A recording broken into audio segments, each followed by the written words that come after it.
My name is Jake, welcome to the channel. In today's video, we're gonna do a Review My Pie video where I review subscriber portfolios. I really enjoy this series. I've been doing it for about 5 years, and I'm really glad that it's gonna be the last video here in 2024 because it's very different than the other videos that I do on my channel. This is more of a casual conversation. The way that I look at it is if you and I were sitting down in a room, we were having a conversation. These are the things that I would typically say in an unscripted fashion. I hope that you all have a happy new year. I love the New Year's because it's a time where you can kind of come and take a step back and reflect on the last year, reflect on where you're at in life. And if you need to make some changes, it's a great time to kind of take a clean look at how your life is going. And if you need to make any changes, I always have liked this time of the year. I probably have signed up to one too many gym memberships and then never went back, and after February and stuff like that. But I hope that you take this time to see where you're at in life. And if you're unhappy with certain areas of your life, you could watch as many videos and read as many books as you want. You can see as many inspirational Instagram reels or Gary Vee videos. I always feel depressed after watching Gary Vee, but to each their own, I guess. If you take this time to see where you're at in life, and if you need to make some changes, it really comes down to noticing those changes that you need to make and taking action on them. But yeah, in today's Review My Pie, we're going to keep the same format. We're going to take a look at a question from a 24-year-old from here in the United States, and then we're going to take a look at 3 portfolios. The first is from a 33-year-old, the second a 43-year-old, and then the third a 62-year-old from Canada and the US. And as always, everybody, the timestamps will be in the description below, as well as the portfolio links will be in the description below. And as always, everybody, please don't take what I'm saying as financial advice. This is just merely for your entertainment. And if you're new to the channel, I generally talk about, retiring off of dividend investing or, dividends and the FIRE movement. So I try to focus on topics that really interest me instead of, going and making videos that will just generate a lot of clicks. And you probably noticed that on YouTube. The way that it works is, as soon as one YouTuber makes a video on a certain ETF, then all of a sudden it spreads like wildfire. And then all of a sudden there's dozens and dozens of videos out there, talking about the same ETF. Have you heard about this new ETF? Holy crap. It's the best thing since, and, all the comments talk about it. But whenever a new fancy ETF comes out, you'll notice that every video on YouTube just talks about the same thing because for whatever reason, the algorithm is pushing it. And so when everybody's talking about the same thing here on YouTube, it kind of could look a little like this. I will have the chicken piccata and a side salad. That sounds good. Chicken piccata, side salad. Chicken piccata, salad on the side, please. I'll start with a side salad and chicken piccata. Chicken piccata, side salad. Side salad, chicken piccata on the side. I'll start with the side salad, then the chicken piccata. Oh man, I love that show. I love it. All right, cool. So let's take a look at the question here. So the question here is from Nick. He writes, "Hi Jake, love the channel. You've helped me simplify a lot and not stress about my investments. Thank you so much." Well, hey Nick, thank you so much for saying that. In 24, 52,000 invested in 50% SHD, 50% DGRO. That's cool. So you're following the simple path to wealth. I love the simplicity. I've really been considering incorporating VYM into this, either by replacing DGRO with it or mixing all 3. I want to retire by my mid or early 40s, no kids and no debt. I love the higher yield with VYM, but comes with slower growth. I do not want to have to adjust the allocation after starting. I want to set it and forget it and live off the dividends when I see fit and let the capital grow. I just wanted to hear your perspective. Thank you so much. Well, Nick, thank you so much for reaching out. A couple of things here. First off, so when you say you want to retire in your mid or early 40s with no kids and no debt, or you currently have no kids and no debt? With the no kids and no debt, you're definitely going to be able to retire much easier without kids. But here's the thing that I would highly recommend is have a little bit of flexibility, right? You're 24, you may be in a relationship, you may not. You may stumble across someone and meet someone and you want to get married and you want to have kids. Your life can change overnight. And so I would just allow for that flexibility in your planning because you just never know. And the reason why I'm saying that is I wish somebody would have talked more about that when I was in my 20s because we didn't have kids until we were mid 30s.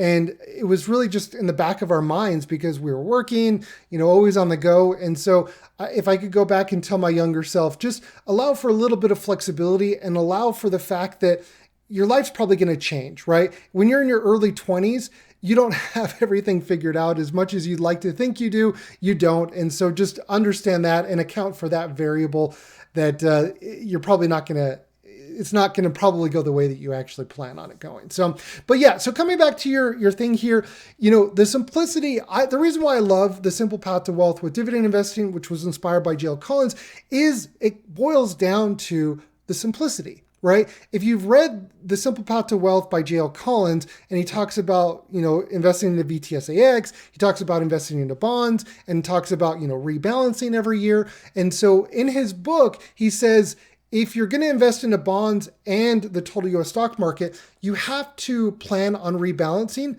Otherwise, you may be better off just going with a target date fund. And the way that I apply that here is, yes, you can set it up and forget it and not do any adjustments, but I wouldn't recommend that. Now, you're not going to have to do this and manage this on a quarterly, monthly basis, probably not even on a yearly basis. But every couple of years, maybe every 5 years or so, 3 to 5 years, you're going to want to take a look at your goals and reassess where you're at. Because if the income is not going to support you in the time frame that you're ideally looking to retire, you're going to need to make some changes. Okay. And so I wouldn't entirely ignore it for the next 15 or 20 years. You're going to want to come in as your life changes, kind of reassess where you're at and maybe make a few tweaks to the target allocation based off of your goals at that time. And so I would kind of treat this, and I've shared this in other videos, I would treat this like your own target date fund where you have SHD and DGRO. If you wanted to add VYM, you could then look to add VYM as you get closer to retirement. So you're still keeping it incredibly simple, but you're having a strategy in place where you're not entirely setting it and forgetting it. Okay. You could absolutely do that, but if you want to optimize it a little bit more, which I would recommend, is I would have a plan every couple of years. I would make sure that you're reevaluating your situation and you're looking at where you're at and do kind of like a check-in. I wouldn't do this on a monthly basis. I would do it probably at least on a yearly basis and then maybe make the adjustments to your allocation every couple of years. So that's how I would look at this, but I would not, just completely ignore it up until you retire, because there's may be some things that you want to tweak. And the main reason for that is, in all likelihood, your goals and life are going to change over the next 15 to 20 years. So you're going to need to adjust accordingly. And that's why I say that, because you just, looking forward, you're looking 15, 20 years. Ideally, you want everything in the world to stay constant and go perfectly as to plan. But the reality is it's probably not going to be that way. Now, before we take a look at the first portfolio, I want to take just a minute and share with you about today's sponsor, Snowball Analytics. If you've been following the channel, you know that I've been talking a lot about Snowball Analytics. They've been sponsoring my channel for a couple of months now. And the reason why I partner with them is because I actually use their tool. I actually get value out of it, and I actually really enjoy it. So the first thing that you can do is you can upload your portfolio directly into Snowball Analytics. You don't have to do it manually. If you have Robinhood, if you have Interactive Brokers, M1 Finance, you can upload your portfolio directly into Snowball Analytics. Another thing that I really like is the way that you can slice and dice the data. Everything around the dividend is readily available to you. So one of the reasons why I partnered with Snowball Analytics is the emphasis on dividend investing, the income when it comes to your portfolio, and not just the growth of your portfolio. And the reason why I partner with them is you can tell that this is a product for dividend investors by dividend investors. Everything that you would want to understand about your dividend portfolio, you're going to have here in Snowball Analytics in kind of one single place. But I want to show you something that's fairly new that they have here in Snowball Analytics is their what's called a portfolio lab. And what you can do is you can create a portfolio from scratch and you can run a few hypothetical scenarios, which I think is so cool. So we're going to do this in real time. Let's take a look at a portfolio of SHD. Let's add DGRO. And let's say, for example, we add our favorite stocks. And so let's say we got 50% into SHD. We got 48% into DGRO, just all hypothetical. And then let's go ahead and let's take a look at a few different things. Like, let's see what we can do here. So what we can do is we can look at a calculator of this portfolio and we can run a simulation based off of that. We can even incorporate our tax rate. So if you're in the United States or somewhere outside of the United States, you can base it off of your actual portfolio or a hypothetical portfolio. And what you can do is you can run a simulation. If you were to invest into a portfolio, you can get all the metrics around that portfolio, a hypothetical portfolio. I think this is so cool that they offer this, and everything that you would want to learn about the dividends, the metrics around the portfolio, you can do that in this hypothetical scenario. So whether you're building your own portfolio, or for example, if I wanted to optimize my wife's portfolio, I could then run this through the simulator and see, okay, how would that look? What would that look like? Another thing you can do is you can run a back test, and you can back test if hypothetically you had this portfolio since 2019 or whatever date or time period, and you can specify based off of the tax rate, if you reinvest in the dividends, if you rebalance the portfolio, and you can run a hypothetical scenario of what your portfolio would have looked like, your yield on cost. This is so cool. Your hypothetical yield on cost if you would have been investing into this portfolio from the time period that you're looking for. So this is really interesting. I get excited about this because I'm a nerd and I can nerd out on this. I just wish that this was around when I first was building out my portfolio, because I absolutely would have used this. There's so much value that I get out of this tool. Otherwise, I would not be recommending it to you. I've negotiated with them that they will give you a better discount if you use my link in the description below. I negotiated with them to get paid less so that I could offer a higher discount for all of you. Whether you are, new to Snowball Analytics or you have an existing account with them, you can use the promo code DGI to get the very best pricing with your premium subscription. Thank you so much, Snowball Analytics, for sponsoring this video. All right, let's take a look at the first portfolio. It is from Anthony. He writes, "Good morning, Jake. I was wondering if you had time if you could review my pie. I'm 33 and an 8th grade math teacher in Staten Island, New York City. Between teaching and tutoring, I make around $130K per year. I have a wife and a kid. We just bought our first house earlier this year, so I'm focused more than ever on building wealth. I read The Simple Path to Wealth and hope to achieve FIRE as soon as possible. I currently have $120K in my M1 account and $130K in a tax-deferred annuity from my job with a 7% of interest per year. Please review my pie and let me know what you think. Thanks, love your channel." So Anthony, thank you so much, man. I appreciate you reaching out and sharing your portfolio. You're a math teacher. You just bought a house. You're 33. You don't mention if your wife is working, but it sounds like you're in a really good spot. And I like that your focus here, that you're now focused more than ever on building wealth. And it sounds like you're doing all the right things. You're starting to accumulate assets in the stock market and also in real estate. You have a wife and kid. You're working. It sounds like you're side hustling as well. You're tutoring. I think this is absolutely incredible. All right, so let's take a look at your portfolio. I see here you got growth at 30%. You have SHD at 20, DGRO at 20, great. You got American Express at 3, Caterpillar at 3, Lockheed Martin at 3. I love this. I absolutely love this. Not one single stock represents more than 5%. You have a portion of your portfolio towards growth. You have 40% in the Simple Path to Wealth with dividend investing with SHD and DGRO as your core. And you have some really good high quality dividend growth stocks in here. There's a lot of great quality companies in here. And there's probably a reason why you're investing in each one of these stocks, and you're diversifying your risk. They're across different sectors. I think this is absolutely great. So let's take a look at your growth slice. You got QQQM, great. This is the one with the lower expense ratio. VGT, you got Microsoft, 15% is fine because it is in a slice of 30%. You got Amazon, Meta, Palantir, and PayPal. I really, really like this.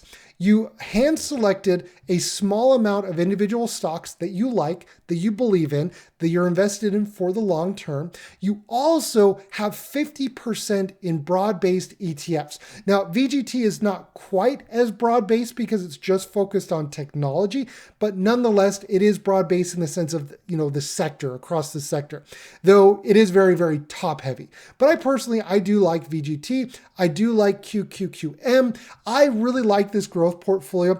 And the reason why I like this is it's simple, right? It accomplishes a couple of things. You're getting great exposure to the market with ETFs, but you're also feeling like you're a little bit in control, right? You're in the driver's seat and you're picking individual stocks. If this is what you want to do, I think this is a responsible way to go about it. Not everybody is going to see this and be, have the stomach for it. They don't want to invest into single stocks. They'd rather just throw and pile everything into an ETF.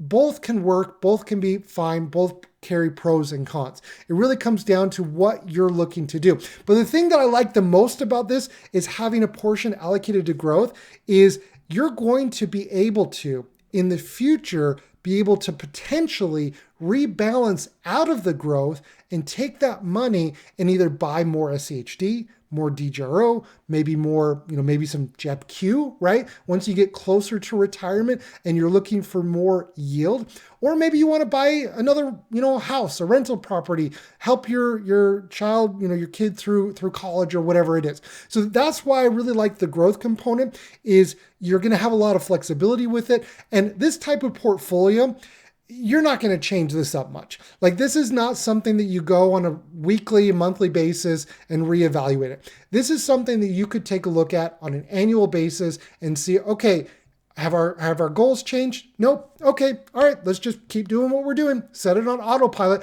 And that is the simple path to wealth with dividend investing, utilizing the core and satellite approach to investing.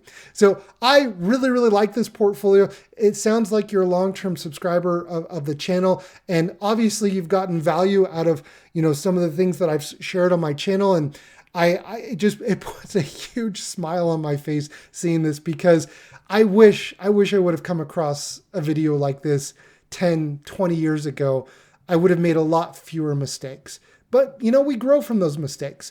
But if I wouldn't have made those mistakes, I would have never made my YouTube channel. So in the end, it all works out, I guess. So thank you, Anthony, so much for sending over your portfolio. I think you're in an incredible spot. All right, let's take a look at the second portfolio. He writes, "Hello, my name is Luke, and I've been investing for 3 years. I'm 43 and wish I'd gotten into dividend investing much sooner, but unfortunately, I cannot go back in time. I tell anyone younger than me to get into investing now so they can retire by the time they reach my age. I've attached my current portfolio. I only do individual stocks and have no interest in ETFs. I believe that I am well on my way to live off dividends in 17 to 20 years and retire early. I would love to have some insight as most people tend to either roll their eyes or zone out when I bring up the topic of investing. I do my investing on Robinhood. So happy I found your channel. It's so enjoyable to watch." Well, hey, Luke, thank you so much, man. Well, I think this is great. When I first created my YouTube channel about 6 years ago, 5.5, 6 years ago,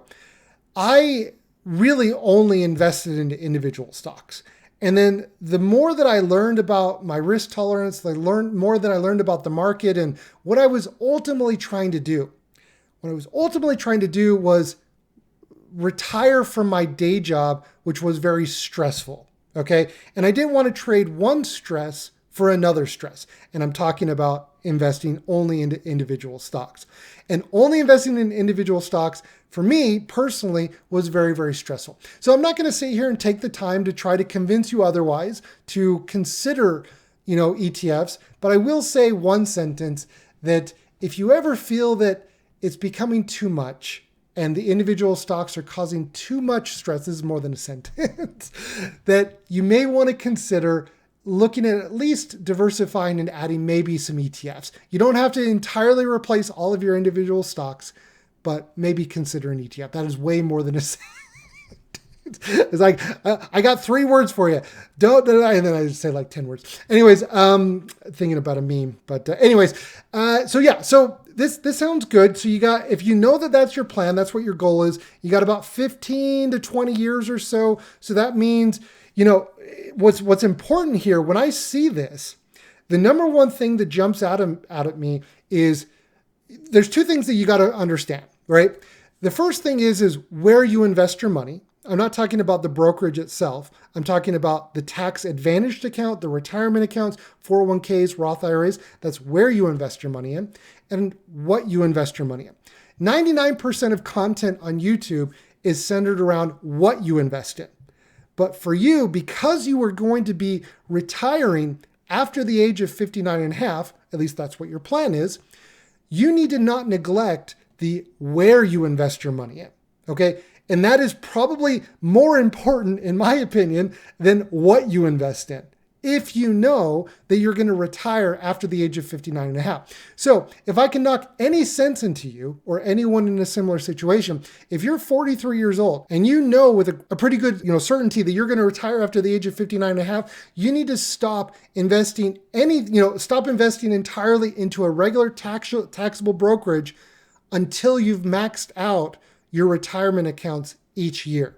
Okay, incredibly important. It's what I always call the order of operations, where you invest your money and then what you invest your money in. So I hope that helps. Now let's take a look at your portfolio. You got a dividend yield of about 5%, yield on cost 5.5%, annual income of 2,500. Okay, now what you need to understand is you probably don't need this high yield today because it doesn't show it here, but I would guess that your average dividend growth rate is probably less than 5%. Maybe right around that 5%. So what you need to understand is what is more optimal? Is it more optimal to invest in growth today, or is it more optimal to invest for growth tomorrow in the future? And what I would recommend is try to find a balance of both, or do something similar to what the first portfolio was doing, where you have a dividend portfolio and you have a growth portfolio, and that growth portfolio you could then rebalance and sell in the future, and buy higher dividend stocks. And you might be able to grow your net worth, grow your portfolio value faster that way, because this is what they don't teach you in school, is your greatest asset in life when it comes to wealth building is time. And if you have over 10 years, that's an entire economic cycle. The market could go up 500% in that time period, or it could be flat. You just don't know. But needless to say, it's important that you understand the rule of 72. I've talked about this many times on my channel. It's how quickly an investment is going to double or grow over time. Now, I'll give you an example. Verizon. Do you think Verizon is going to beat in terms of the growth of the dividend and the share price? Do you think it's going to beat, the market, the S&P 500? It's probably not. So you may consider having a portion into Verizon as an example, but maybe as an example, you invested into a growth ETF like the S&P 500, which is likely going to greatly outperform Verizon on a total return basis. And then what you could do is you could always rebalance later. And the beautiful thing about that is, if this is in a Roth IRA, that rebalancing, taxes, they're no longer a thing. You don't have to pay taxes. So imagine that. You invest into growth, a portion of growth for 15 or 20 years, you see a massive return. I don't know what the market's going to do, whatever. But then you take that growth and then you could repurpose it and you would have a higher portfolio balance value. And you could then invest into a Verizon or a high yielding dividend stock or BDC or pipeline company, something like that. Does that make sense? So that's how I would look at this. I'm not going to sit here and tell you this. I don't do this anymore. I'm not the channel that's going to tell you to go and tell you every nitty gritty thing. I mean, I could tell you about most of these companies if I like them or I don't like them. But what does my opinion matter if I like Oracle or if I don't like Oracle? If I like Lockheed Martin or if I don't like Lockheed Martin? That's not what my channel, or at least what I'm trying to do is, I don't want to make that my channel. What I want to help you understand is your goal is to live off of this portfolio. So you need to start asking yourself the right questions. Is this portfolio going to get you to where you want to be? And in my opinion, this is not the simple path. This is the hard path. And for the majority of you watching this video, I hope that you recognize that.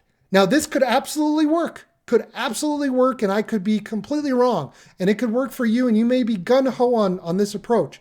That's fine. You can do that. But you asked for my opinion, and that's my opinion. It would be much easier and much more efficient if you understood a few things. First, where you invest your money. If this is not in a tax-advantaged account, you need to reconsider this. So first, understanding where you invest your money, the order of operations. Let's say, for example, you have $10,000 a year that you can invest. You max out your Roth IRA, you max out your HSA, you max out to your employer's contribution or whatever in your 401k if you have one. And then if you have money left over, then you can take some money and invest it in a taxable account. So that's the very first thing that I'm going to tell you. The second thing is you want to pick the investment that's going to meet your goal. And your goal is, I'm assuming, you want to live off of your portfolio's income when you reach, in 15 to 20 years. Well, how do you go about doing that? Okay. How do you build a portfolio that's going to serve that purpose? Okay. And that's how you want to look at this. And in my opinion, it's just making the numbers work so that you have a portfolio that's going to produce enough income and growth over those next 15 or 20 years so that they meet your goals. And it makes it a heck of a lot easier with ETFs, but I want to respect what you said in the email that you don't want ETFs. So if you want to make this work with individual stocks, you can absolutely do this. It's going to be a lot more manual work, but it's not going to be impossible. And those are the things that you want to consider.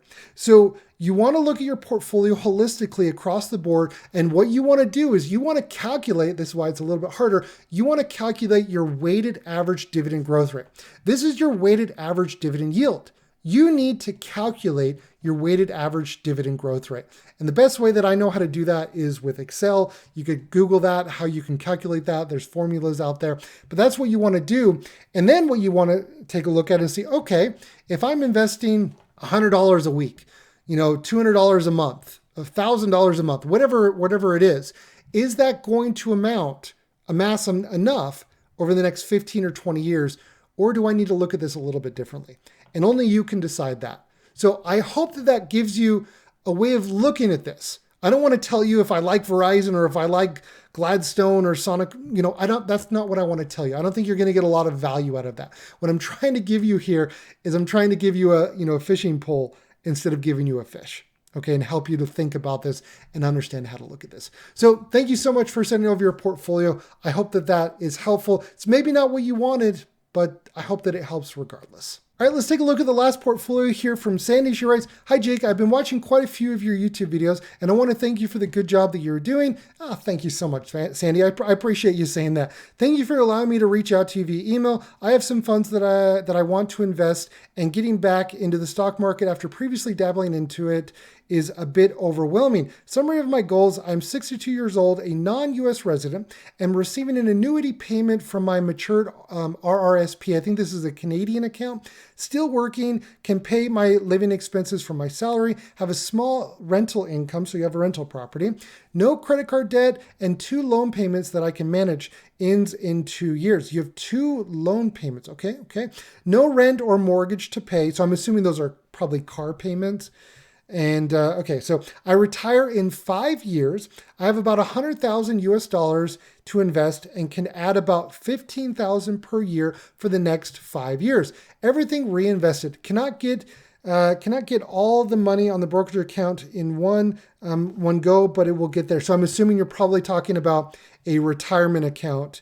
If that's the case, I'm assuming. "I'm not totally risk averse and don't mind putting a small portion in higher risks stocks ETFs. After binge watching a million videos, my head is exploding. I want to invest wisely so that I can live off my dividends along with my annuity, rental income, Social Security when I retire. Having watched the many videos and done some small research, I like SHD, JEPI, JEPQ, QQQM. I haven't deep dived into DGRO as yet, but watching you, it looks like a good buy. Also, I'm thinking to use the income from JEPI and JEPQ to buy more SHD. Should I buy individual high dividend stocks? Also, do you have any recommendations for me for how I could position my portfolio for max dividend gains in 5 years. I hope you see and respond to my video, to my email. This is not something I would normally do, but I like your channel and you sound like you give grounded advice and guidance. I know all the disclaimers. Thanks, and looking forward to hearing back from you, Sandy.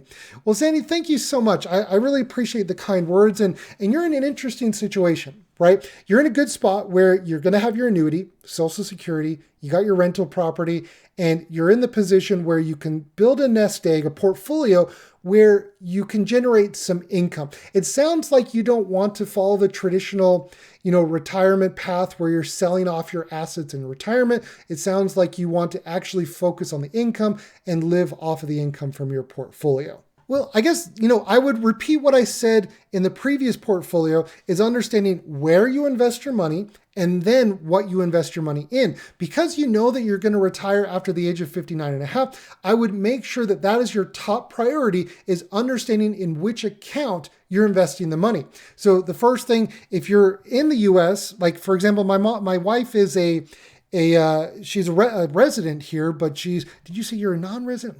So I don't know your situation if you're living in Canada or in the US, but regardless, I believe Canada, they also have retirement accounts that are tax deferred or, tax advantaged. So that's the very first thing that I would make sure that you have a good handle on, is which account you're investing the money. Okay, so that's the very first thing. And I would not, and if you do have access to retirement accounts, I would max those out first. I would not put a single penny into a taxable account until you've maxed out your tax advantaged accounts. Very first thing, most important. Okay, now, because you have a 5-year time horizon, that is not an incredibly long time for your portfolio to grow. Okay, now I'm going to pull out my little fancy dancy calculator here, and let's take a look at a few things. Now I'm going to do some napkin math here. I'm horrible at math. That's why I went into, my career was in software sales. I'm not a mathematician here. Okay. So don't make fun of me. I got to use my old calculator. So let's say, for example, you got $100,000, right, that you're ready to invest. Now, if you were to invest $100,000 into SHD today, you're going to get $3,500. Now, you could assume that SCHD, based off of historical performance, which is never a guarantee of future performance, you could assume around a conservative-ish 9% a year. So in your first year, you're going to get $3,500. In your second year, you're going to get $3,800. In your third year, you're going to get $41,000. In your fourth year, $450 or $4,500. And in your fifth year, you're going to get just around $5,000. Now you might be thinking to yourself, well, Jake, that's good and all, but that's not enough. I need more. I need a higher yield. Well, what you could consider doing is you could say, all right, well, what if I took a combination of SCHD, JEPQ, maybe JEPI, and a small percentage in DGRO if you wanted.